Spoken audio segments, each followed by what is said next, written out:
Mbere yuko dutangira iki kiganiro banza wumvise siroga z'aba bagabo b'abahanga mu bya Bibiliya. Ibeshe ugere mu gipangu usange salo yose irimo amatapi. Kigeragezo cya mbere gusura umukire ugasanga inzu yose irimo amatapi, kandi wambaye inkweto zaturitse munsi, kandi usabwa kuzikura. Muzi system nukumanura n'inkweto n'isogisi biviramo icyari mwe no gasigana ikigeragezo inzara ukagira ngo ziteye amahina kubera ivumbi ryatumukiyemo.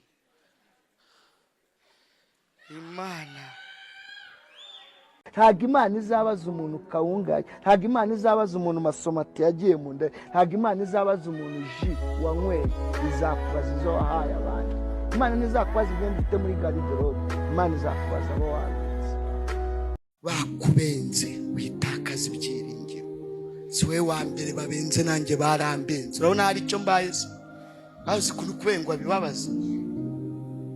Neno we uba wanashoye, ngeretse ko bambenze ntacyo nashoye. Shobuzaro abasore barashora bakabakuza. Atareka mubabare mufite iki.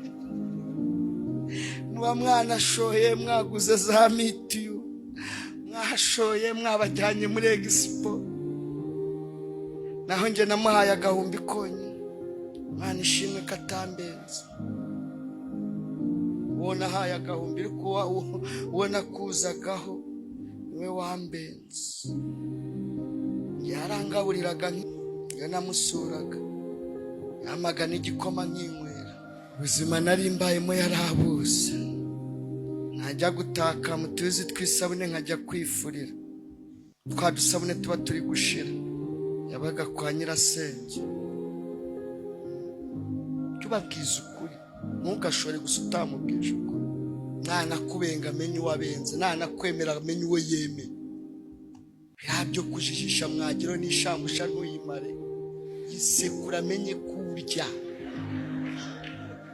amenye ko urya. Nahe byo kutujijisha ejo bakaduhamagara batubwira ko urya ikiro cy'ubugari. Yisekure. Urumva muhungu we, sekura bwa wikwaka agafanta gato akacyariti kugifanta bitariti kurakiza.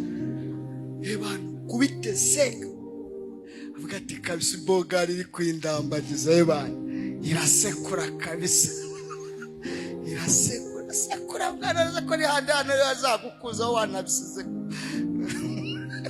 wanabisize utana bimaze bisekure azagukuza waranabiri. Uzi gushora yawe akanakubenga wanabisize utabiri. Nibiba ngombwa wakanateka ubishyire mu bitaha. Navuga ati kabisa sheri wanje ntago yaya arabitaha na mwana. Ko turi kurwana intambara z'abasore barambagije batarya bakagera mu rugo bakajya barya n'ibyaraye. Cyo bibazo turi guhura nabyo. Gatangira kubari mu biro by'ibirayi ko byashize, kandi ibiro 30 twaguze bije undi bishize gute turi babiri. Si wowe bisekura se duteze imiyaga. Sekura bamenye y'ukurya babimenye. Nge harabizi ko ndya. Murakaza neza kuri iyi channel yacu. Uyu munsi tugiye kuganira ku kibazo gikomeye cyane. Ese ni ibiki bikubwira kuri umukristo kandi koko wakijijwe? Ibi ni byo abantu bakubwira, si idini si imigenzo, ahubwo ibyo Bibiliya ivuga ku buzima bw'umukristo. Niba warigeze gushidikanya ku gakiza kawe, niba ushaka kuri kudahinduka cyangwa ushaka kubaho ubuzima bushima Imana, guma hano wumve neza kandi witegure ko Imana iganira n'umutima wawe. Ntibibagirwe gukanda subscribe, ukore share ndetse na like, dusangize n'abandi inyigisho, kuko ukuri kurakiza kandi kuratubatura kandi ukuri kuratubohora. Reka dutangire. Ubundi mbere ko dutangira nitwa Sire. Mu buzima busanzwe iyo ubajije umuntu ko turakijijwe arakubwira ati yego, uhita umubaza ngo ese wakijijwe ryari? Uzumva akubwira ko yakijijwe ubwo yinjiraga mu mazi menshi, cyangwa akubwire ko yavukiye mu muryango ukijijwe nawe akisanga yarakijijwe. Ariko icyo si cyo. Uzongera umubaze ngo ese wavukiye muri uwo muryango wubaha Imana kandi ko ukaba warakijijwe kuko nk'uko bivuze, ubundi wakijijwe iki? Uzumva akubwira ko yakijijwe ibyaha nyamara ariko akibikora, kandi nyamara bikanagaragarira buri wese ko abikora. Gusa kimwe cyo, iyo wakiriye Kristo ntabwo uba ubayeho ku bwawe, ahubwo uba ubereyeho Kristo. Nicyo gituma Bibiliya idusaba kugira umutima nk'umwe wari muri Kristo Yesu. Niba turi abakristo tugomba kugenda nk'uko Kristo yagendaga, tukabaho mu buzima buhindutse kandi butinya icyaha ndetse n'igisa nacyo. Hari ikintu abantu benshi cyane batajya bamenya ndetse batanibaza: ese umuntu ashobora gutakaza agakiza? Igisubizo ni uko bwose umuntu atatakaza agakiza yarakakiriye, ahubwo atakaza ubusabane n'Imana, kuko uwakiriye agakiza atagata. Ahubwo iyo wakiriye agakiza ntibiba birangiye, ahubwo nubwo waba uri umupasiteri, nubwo waba uri umubwirizabutumwa, urugendo rwo gukizwa ruba rugitangira, kandi iyo rurangiye umwuka n'igihe uba ugushizemo. Ibi bishaka kuvuga ko umuntu adashobora kuvuga ko ageze ku kigero cyo gukizwa cyo hejuru cyane ku buryo atagikeneye gukizwa mu gihe akiriho. Nta gihe umukristo ataba ari mu ntambara, gusa biba bibi iyo yivovose mu ntambara n'ibibazo bye, kuko ariho kunesha kwe kuba kuri. Niba koko turirimba ko turi abasirikari b'Imana kandi koko tugomba kuba dufite urugamba turwana, cyangwa ibyo duhura nabyo mu buzima bwacu bwa buri munsi, kuko ariho duhererwa imbaraga zo gukomeza gukizwa. Iyo nta ntambara, iyo hari umusirikare ntabwo aba ari kubona akazi, kuko akazi kari ukurwanira igihugu cye mu kugarura amahoro mu ntambara.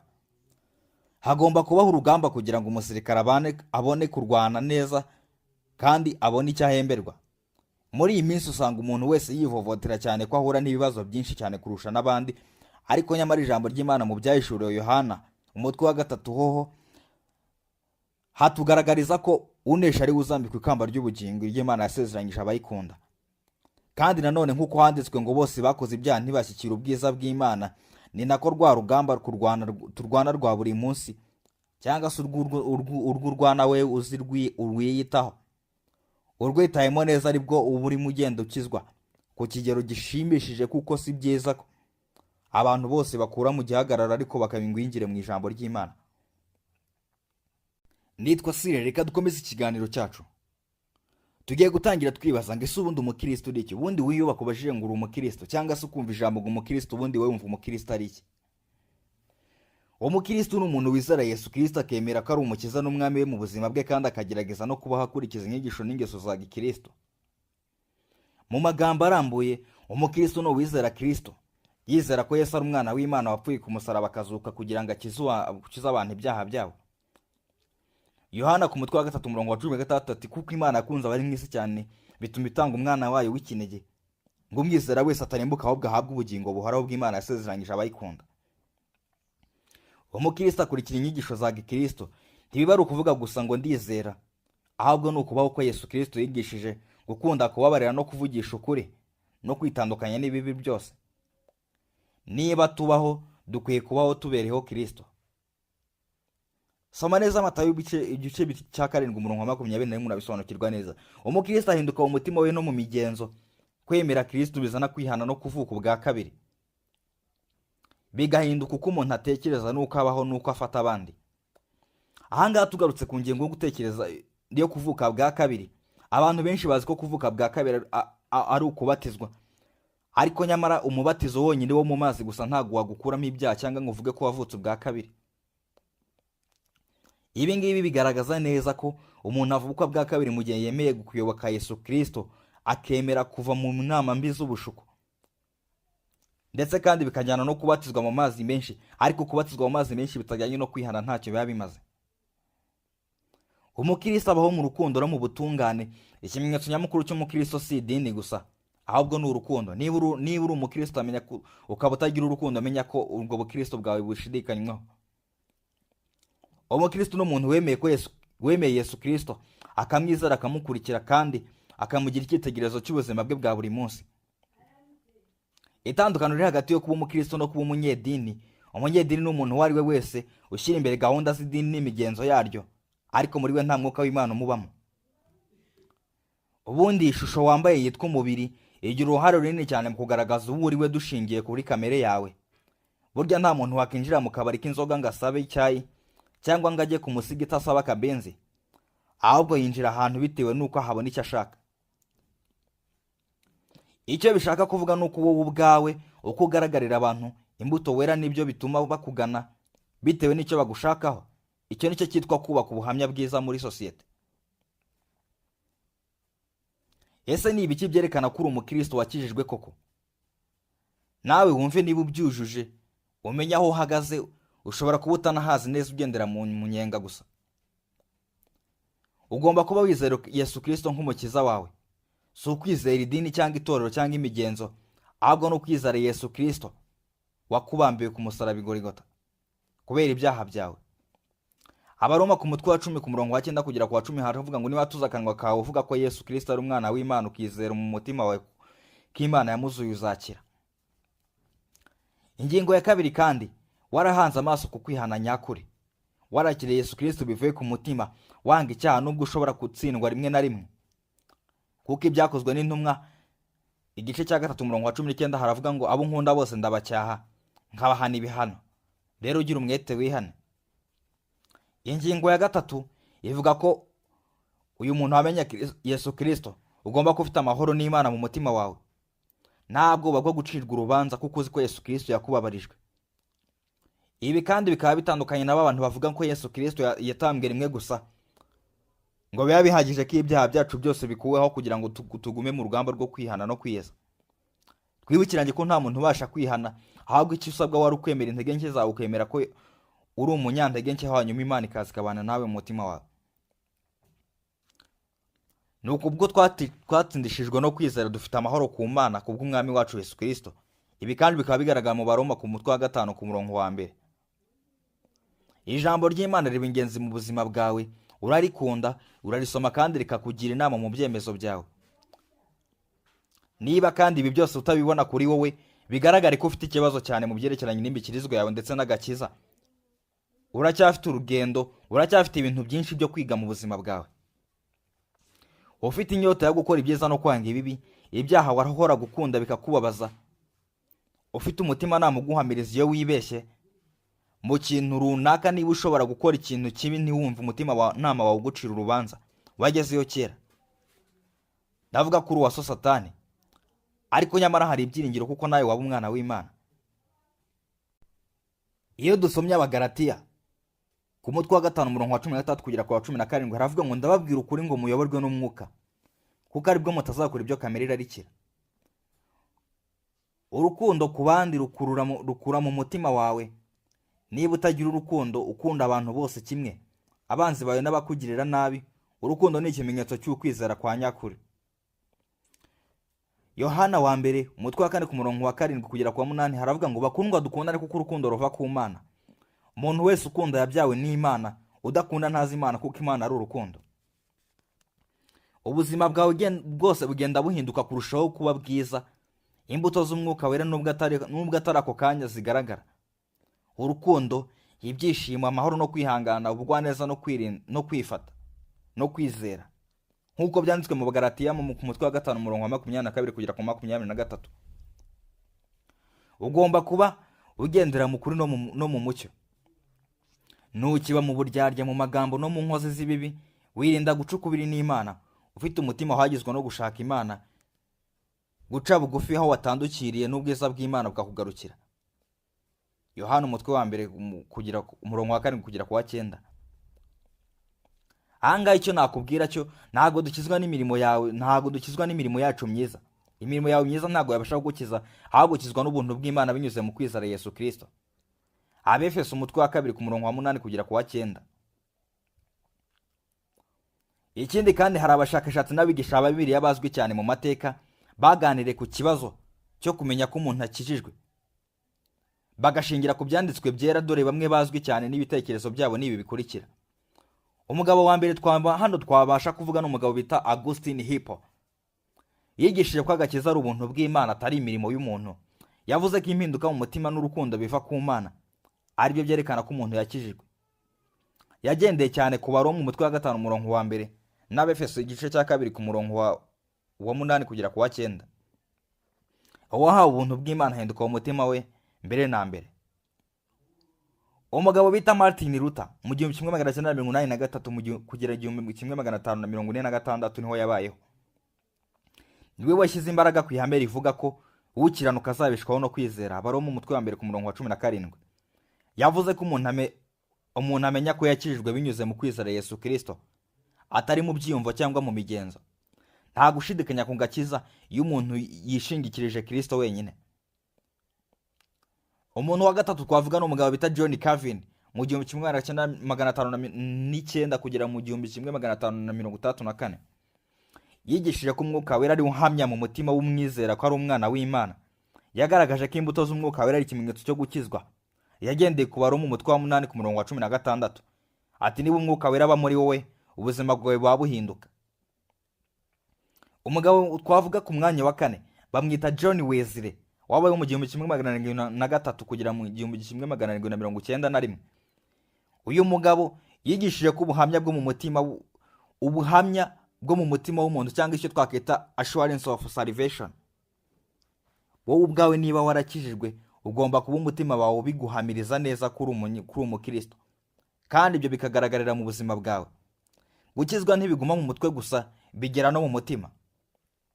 Ku mwanya wa 5 turasanga umugabo bita Jonathan Edward, wabayeho mu 1703 kugera mu 1758.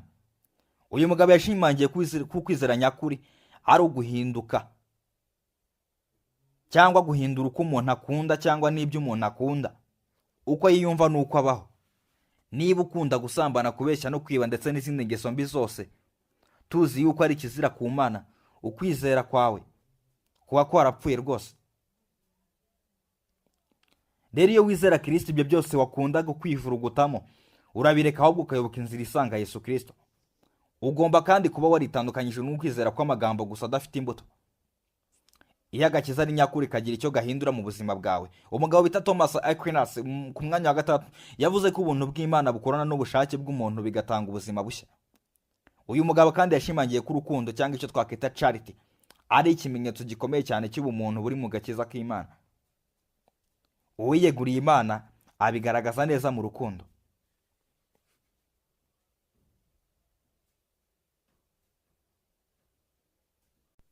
Komeza rero ko wakoze subscribe dusangiza n'abandi iki kiganiro kugira ngo ubutumwa bw'Imana bukomeze busakara ahantu hose. Ku mwanya wa 7 tuhafite intumwa n'abanditsi ba Bibiliya ubwabo, harimo Pawulo yandikiye Abaroma, Abagalatiya ndetse n'Abefeso. Harimo Yohana wa mbere. Igitabo cyose cyanditswe kigamije kumenya ko dufite ubugingo buhoraho.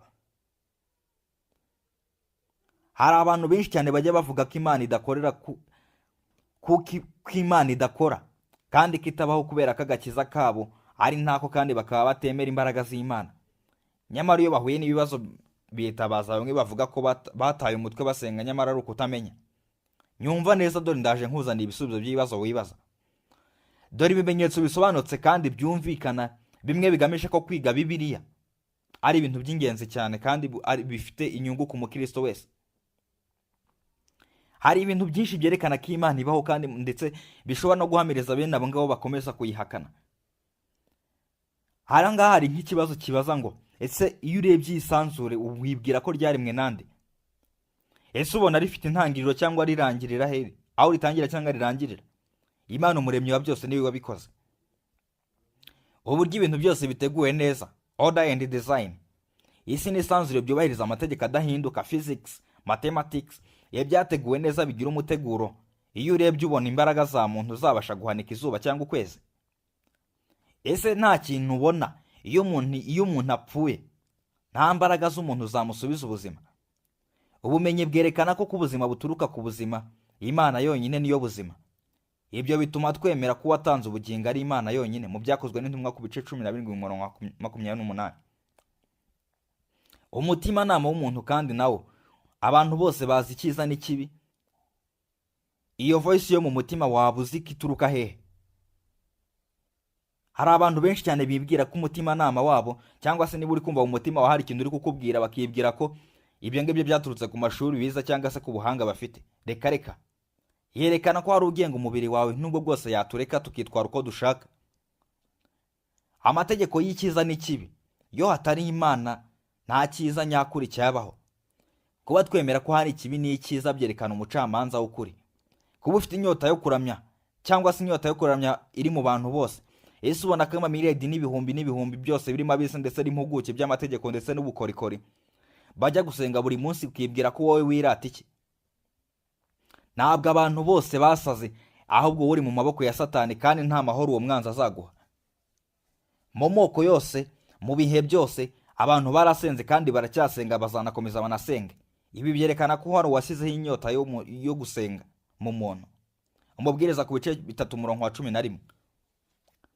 Kuba isi ikwiranye n'ubuzima bwacu bwa buri munsi, fine tuning, iyo hiyongereye cyangwa akagabanuka bike mu mategeko y'isi, ubuzima ntibwabaho.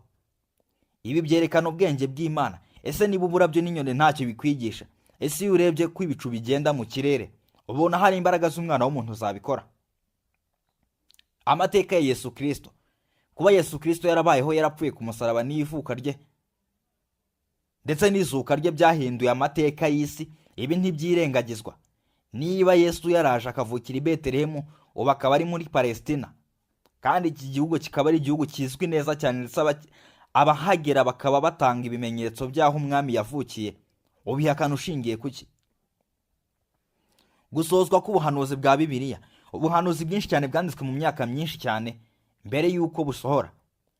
Ivuka rya Yesu Kristo umwami wacu ndetse n'urupfu rwe, indwara z'ibyorezo, abatumvira bicana bakagambanirana, byose byarasohoye.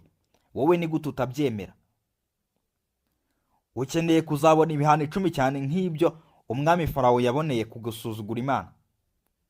Niba Farawo yarasuzuguye Imana akabona ibimenyetso 10 birimo n'ibyo gupfa kw'abana b'imfura ndetse n'ibindi byose tuzi tujya dusoma muri Bibiliya, ibi byose nawe ntabwo ukwiye kuba wabishidikanyaho ngo ubihakane, ahubwo ujye ubanza utekereze impamvu abantu bose babifata gutyo. Hari uguhinduka kw'abantu. Abantu benshi cyane barahindutse burundu. Abasinzi, abicanya, ababi bahinduka bashya. Ibi byerekana imbaraga z'Imana mu Bakorinto ba 2 ibice 5:17. Imbaraga z'isengesho. Abantu benshi cyane bahamya ibisubizo by'isengesho mu buzima bwabo. Nta wumva asubizwa n'ikirere gusa. Kubera iki? Uwakijijwe abonera imbaraga mu gusenga ndetse agahora yumva ko ari umwana w'Imana. Ibyo wowe ntacyo bikwigisha. Hari ibitangaza byabayeho nubwo atari byose byemezwa n'abashakashatsi. Hari byinshi byemejwe n'impinduka zitunguranye cyane, gukira kw'abarwayi ndetse n'ibindi byinshi cyane. Byo byose ntacyo bikwigisha. Bibiliya nk'igitabo cyihariye, yanditswe n'abantu barenga 40 mu bihe bitandukanye, ariko igitekerezo kimwe. Ibi byerekana ko abanditsi bose cyangwa se umwanditsi umwe wihishe inyuma ya byose ari we Mana yacu, umukuru w'abanditsi bose. Kuba hari ikintu aho kuba nta kintu. Kuki hariho ikintu aho kuba nta kintu na kimwe? Ibi bisaba neza uwabiteye kubaho. Kubera iki hari ibyo tujya tubona impande zacu? Ese kubera icyo utameze nk'inka cyangwa imbwa, cyangwa ngo ujye wirirwa umoka ku gasozi? Ese ni ikihe kiremwa kandi ujye ubona kimeze nkawe? Ibi byose bigomba kugutera gutekereza, ndetse no gutekereza ku rukundo rw'Imana, ugatekereza ku buzima bwawe, ukiyemeza guhinduka, ukava mu myitwarire itari myiza. Ibi byose byakugirira ingaruka nziza mu hazaza hawe. Ikindi kandi, ubumenyi bw'Imana ntago buvuguruza. Cyangwa se niba warize siyanse nyinshi, iyo siyanse yawe ntago ibasha kuguheza uburenganzira bwo kuvuguruza Imana cyangwa no kuvuga ko Imana ntayibaho. Abashakashatsi benshi cyane barimo Newton, Kepler, Pascal bemeye Imana bashingiye ku bushakashatsi bwabo ndetse ubumenyi bwabo bubereka ubwenge bwayo. Siyanse wize cyangwa ibyo wabwiwe ntibikuraho ko Imana ibaho. Siyanse yawe wize ntabwo igomba kubihakana Imana, ahubwo igomba kubishimangira Imana. Hari abantu benshi cyane bize, ndetse abo bose iyo uganira nabo bakubwira ko umuntu ataremwe n'Imana, ahubwo yaturutse ku nguge. Ariko nyamara agarukira aho ngaho, wikumva ko ukomeye cyane kandi wikumva ko ufite imbaraga zikomeye, ahubwo hindura imyitwarire yawe. Kuba Imana ibaho si ubuhumyi, ahubwo no kwemera gushingiye ku bwenge, amateka, umutimanama ndetse n'ubuhamya bwa Bibiliya. Ijuru rivuga icyubahiro cy'Imana. Zaburi ya 19:1. Aha kandi turakomeje tubiganireho neza kandi tubisobanukirweho neza ku myitwarire w'ubuzima bw'umukristo. Reka tubisobanure neza kandi mu buryo bwumvikana. Ubundi ni iki cyitwa kirazira ku mukristo? Kirazira ku mukristo ni igikorwa cyangwa imvugo cyangwa imyitwarire n'imyifatire Bibiliya igaragaza nk'icyaha kitemewe kandi cyica umubano w'umuntu n'Imana n'abandi. Kirazira si umuco w'abantu gusa, ahubwo ni ikintu Imana ivuga iti ibi simbikunda kandi ntibijyanye n'ubuzima nahamagariye abana banjye. Neza muri Matayo batubwira ko turi umunyu w'isi, umudugudu wubatswe ku mpinga y'umusozi utabasha kwihishira. Kandi koko niko bimeze, niba nawe utari umucyo ushaka uburyo waba umucyo. Kandi nanone niyo wabura umucyo ujye ugira umuco. Bisubiramo rwose, kandi koko niba udafite umucyo ujye ugira umuco basi. Kirazira si umuco w'abantu gusa, ahubwo ni ikintu Imana ivuga iti ibi simbikunda kandi ntibijyanye n'umuhamagaro nahamagariye abana banjye. Ingero za kirazira ku mukristo harimo nko kwica, guhemuka, kubeshya ku bushake, ubusinzi n'ubusambanyi, kwihorera n'inzika, urwanga, ishyari n'ubugome, kuramya ibishushanyo cyangwa ikindi kintu cyose kiruta Imana.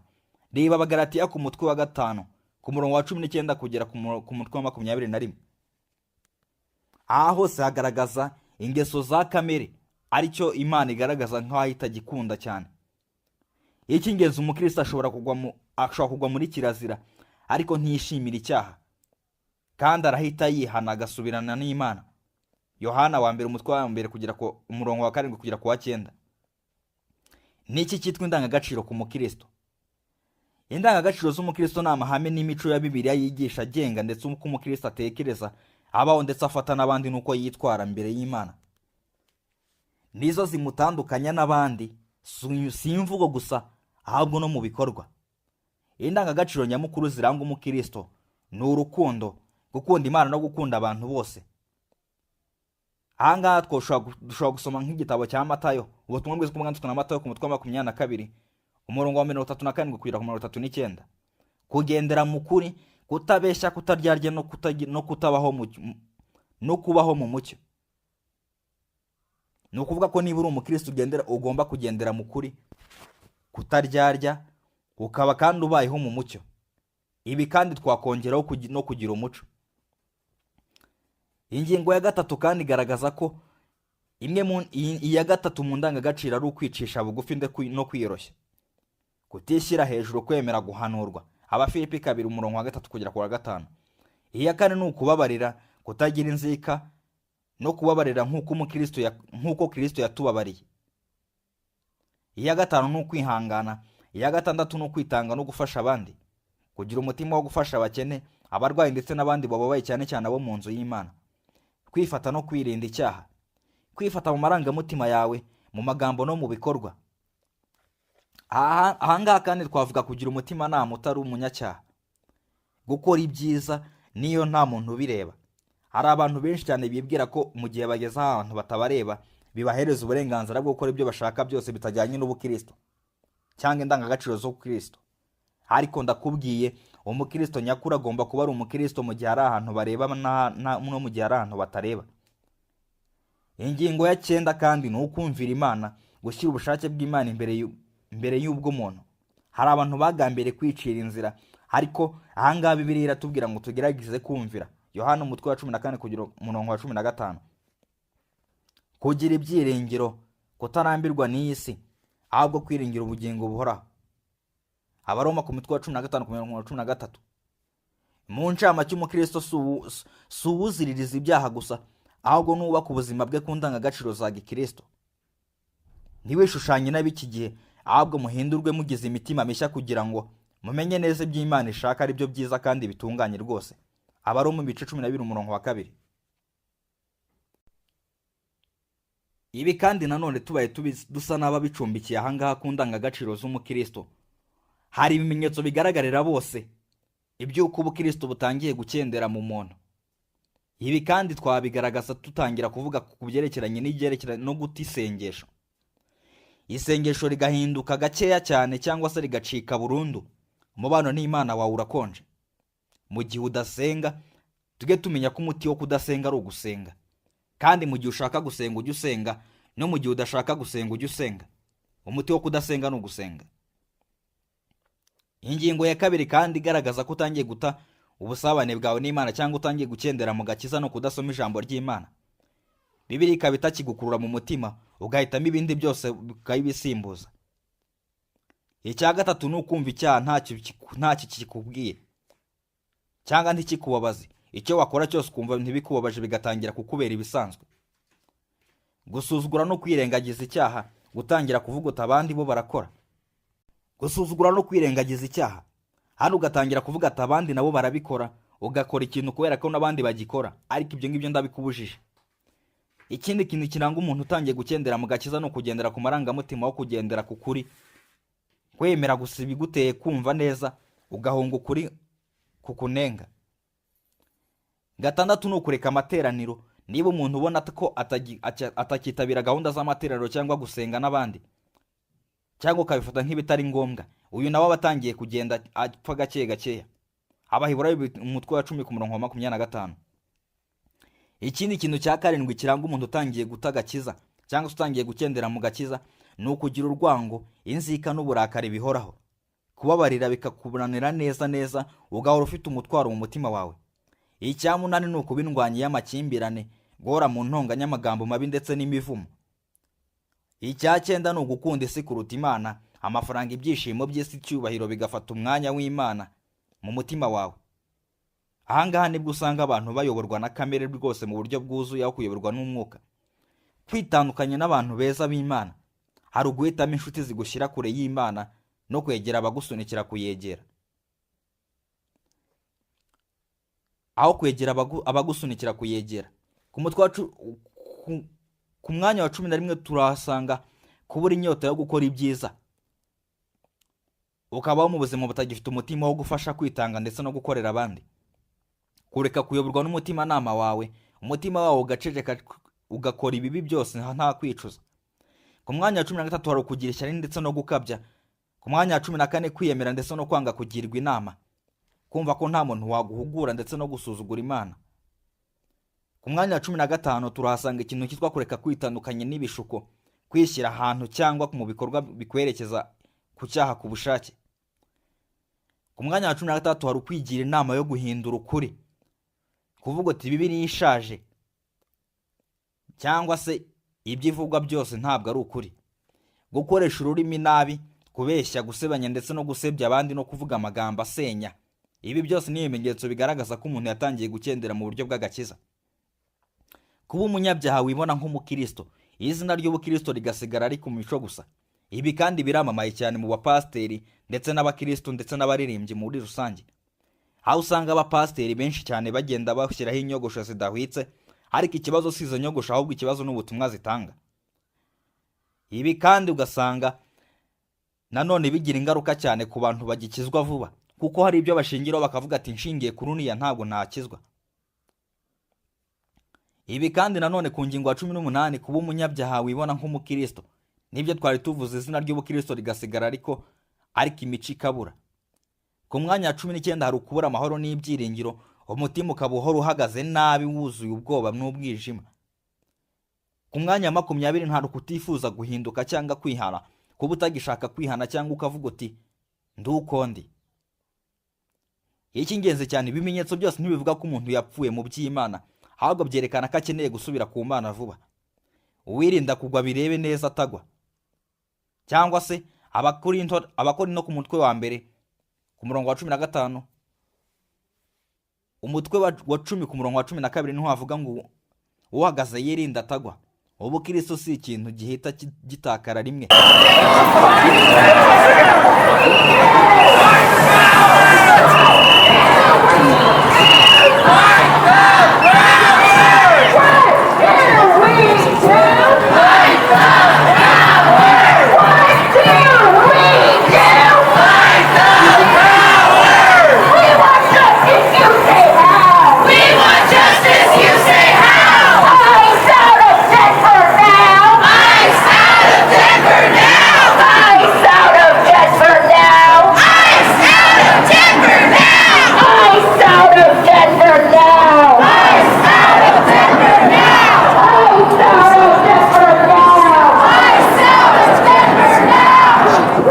Kongera tukibaza ngo ese umuntu uhakana Imana azemera ate? Guhakana Imana si ukuvuga ati ntabwo nemera Imana gusa, ahubwo no kubaho nk'aho itabaho. Ibi bimenyetso by'uhakana Imana abaho yishingikirije ubwenge bwe gusa, yanga ukuri kumunenga, afata icyaha nk'ibisanzwe, abaho nta byiringiro birenze. Hari ibyabaye mu gihe icyaha cyinjiraga mu isi. Mu ntangiriro ubwo Adamu na Eva bishe itegeko ry'Imana, icyaha cyinjira mu isi, urupfu, umubabaro n'itandukaniro biraza. Icyaha cyazanye gutandukana n'Imana, urupfu rw'umubiri ndetse n'urw'umwuka. Isi yuzura ububabare n'ibibi byinshi cyane. Kandi koko twibuka ko ibihembo by'ibyaha ari urupfu, umubare wo mu mutwe wa 6:23. Hari abantu benshi cyane bigometse ku Mana, kandi ibi nabyo kandi koko Imana ni urukundo nk'uko tubisoma. Usibye no kuba tubisoma niko tunabibona no mu buzima bwacu bwa buri munsi, ariko kandi ni n'umucamanza utabera. Hari abantu bigometse ku Mana, banze guhinduka, banze Kristo, bahisemo icyaha kuruta umucyo. Ariko niba ubuze umucyo ujya ugira n'umuco. Icyaha kidahanwe cyaba gisobanura ko Imana atari intabera. Uko umuntu yacunguwe, ibi byose kandi ntibyerekana ko ari ubushake bwa muntu, ahubwo ni ubushake bw'Imana. Kuko Imana yakoze cyane, yohereje Yesu Kristo ngo aze gupfira abanyabyaha bose ku musaraba, yikorera ibyaha by'abantu byose, arazuka, atsinda urupfu na Satani. Imana yakunze abari mu isi cyane, bituma itanga umwana wayo w'ikinege, kugira ngo umwizera wese atarimbuka ahubwo ahabwe ubugingo buhoraho. Ibi nibyo nawe nkubwira, kandi nanjye nibwira ngo turebe neza tutaba turimo turakora iby'Imana idashaka muri iyi minsi ya none. Duhinduke kandi tugize imitima mishya, kugira ngo dukomeze tubeho dukora icyo Imana yaturemeye muri iyi si ya none. Nanone turimo turegera ku musozo. Ubusabane n'Imana nibwo buzima nyakuri. Kubura Imana ni urupfu, niyo umuntu yaba agihumeka. Hari igihe wumva abantu bari gutukana ngo umuntu yapfuye agenda, ariko Bibiliya yo nayo igaragaza ko umuntu wese utumvira Imana cyangwa se utari wakizwa nawe aba ari umupfu. Kubura Imana ni urupfu, niyo umuntu yaba agihumeka. Ibingibi bigaragara, Bibiliya ikubara nk'aho wapfuye. Uyu munsi Imana iraguhamagarira kuyigarukira. Urugi ruracyakinguye kandi ubuntu buracyahari. Ejo sahawe, icyemezo ni icyawe, uhitemo guhinduka cyangwa ubihireke. Ariko icyo nakubwira cyo nuko wahinduka, ukagira ingeso nziza, ukagira umutima nk'umwe wari muri Kristo Yesu, ukagambira gukora icyiza, kuko ntawe uzakugirira nabi. Nicyo nakubwira, nanjye nibwira ngo dukomeze tubeho mu buzima buhindutse, kandi dukomeze dukora icyo Imana yaduhamagariye gukora. Ngaho dusoreje ikiganiro cyacu. Banze niba wakoze subscribe, hanyuma tujye dukomeza tubane mu biganiro byacu bya buri munsi, kandi usharinga abandi iki kiganiro, tujye dukomeza tubane mu buzima bwacu bwa buri munsi, tuganira ku by'ijambo ry'Imana ndetse n'ibindi bintu byo mu buzima busanzwe. Nitwa Siri. Kora subscribe, ukore share na like, tujye dukomeza tubane mu biganiro byacu bya buri munsi. Murakoze, murakagira Imana.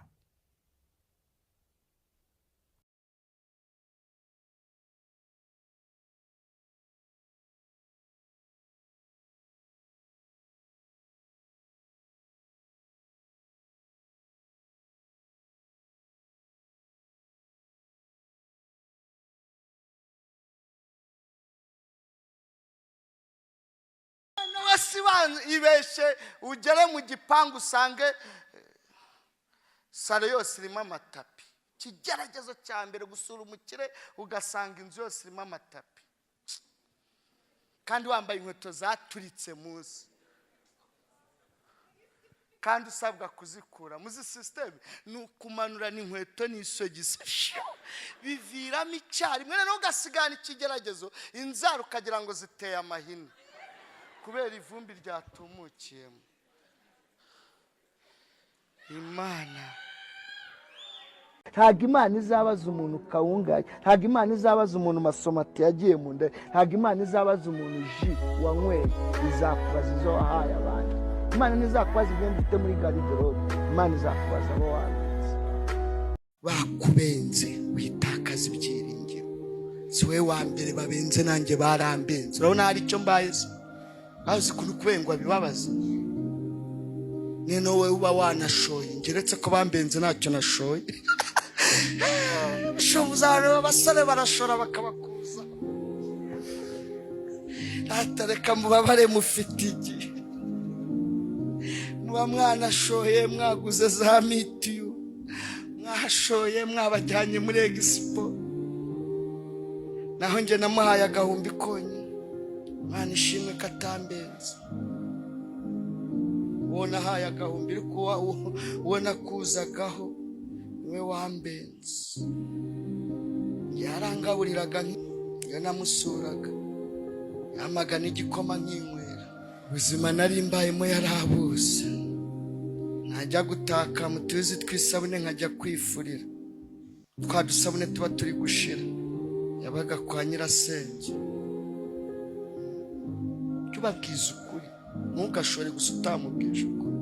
Ntanakubenga amenye uwabenze, ntanakwemera amenye uwo yemeye. Byo kujijisha mwagiro n'ishamusha ntuyimare. Yisekura amenye ko urya, amenye ko urya.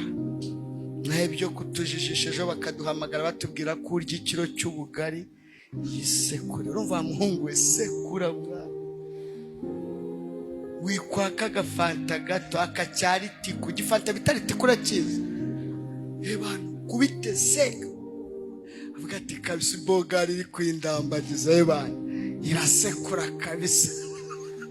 Irasekura. Sekura mwana ko ari handana yazagukuza wanabisize. Wanabisize utana bimaze bisekure. Azagukuza waranabiri. Uzi gushora yawe akanakubenga wanabisize utabiri. Nibiba ngombwa wakanateka ubishyire mu bitaha. Navuga ati kabisa sheri wanje ntago yaya arabitahana mwana. Ko turi kurwana intambara z'abasore barambagije batarya bakagera mu rugo bakajya barya n'ibyaraye. Cyo bibazo turi guhura nabyo. Gatangira kubari mu biro by'ibirayi ko byashize kandi ibiro 30 twaguze bije undi bishize gute turi babiri. Si wowe bisekura duteze imiyaga. Sekura bamenye y'ukurya babimenye. Nge harabizi ko ndya